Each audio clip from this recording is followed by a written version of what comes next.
Maybe you've watched all these videos and you're still thinking to yourself, what was the point of this? Why did I spend all this time talking about finding your voice and thinking critically? This is a perfectly valid question, and it's a reason why many people end up hating writing or English classes. There are practical reasons for writing, and there's also these big picture philosophical reasons why being able to communicate effectively is important in your daily life. Let's take a look at some of those reasons.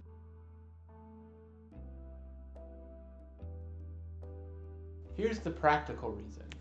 This is an obvious reason, but we need to learn how to write, specifically in college, so that we can continue to write papers in college, or even in our career. Many disciplines and fields of study conduct research, and those require research papers. That includes stuff like history, psychology, biology, philosophy, social science, engineering, etc.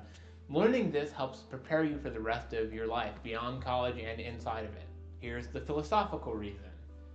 Learning how to write is more than just words on a page. It requires critical thought, introspection, and articulate, effective communication. That can only happen if you work to find your own voice, to become individuated, as I had mentioned in the first part. These are necessary skills that will benefit your whole life. Every day we're asked to consume information, consider and think about it, and then respond to it.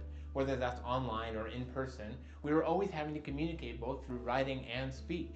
Writing is often a very structured, formal way of critical thinking, but it's nonetheless the same thing. You cannot write if you cannot think. Likewise, it becomes much easier to think critically if we're able to write and communicate effectively. Most importantly, you have something to say. I believe that every single one of you watching this video right now have something of value to offer the world. Don't discount yourself. Your mind is capable of producing incredible ideas and innovation, new ways of thinking and being.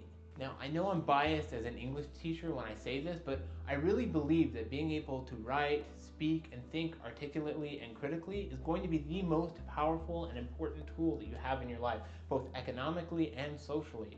You must take that seriously. So maybe at the end of this video series, you're a little bit better at writing and critical thinking, I hope, or you've thought about it in a different way. Now what?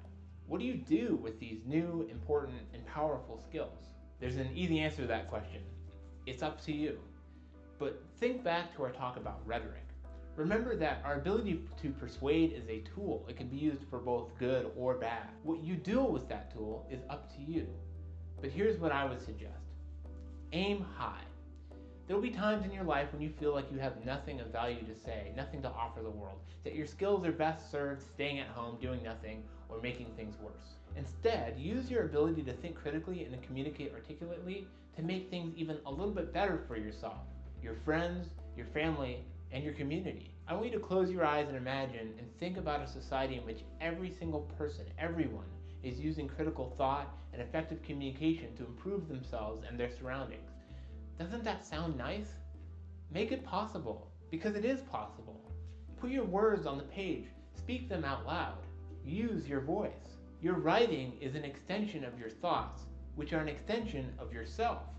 Put something out into the world. Leave an impact and a legacy on issues that you care about, whether they're big or small. So while you may never have to write a paper ever in your life, use the skills that a paper teaches you in other areas of your life, work, or school.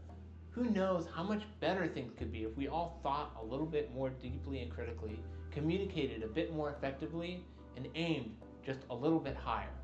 If you watched all 6 parts, thank you so much for your time and attention. I hope that you learned something new or reflected on ideas that you already had. I hope that by watching these videos, you feel more encouraged to practice critical thinking and communication skills. If you still feel daunted by these ideas about writing, start small. Buy a journal and begin writing your thoughts down for 10 minutes a day. This can be in the morning or at night before bed. No one has to read it. No one has to know you're doing it.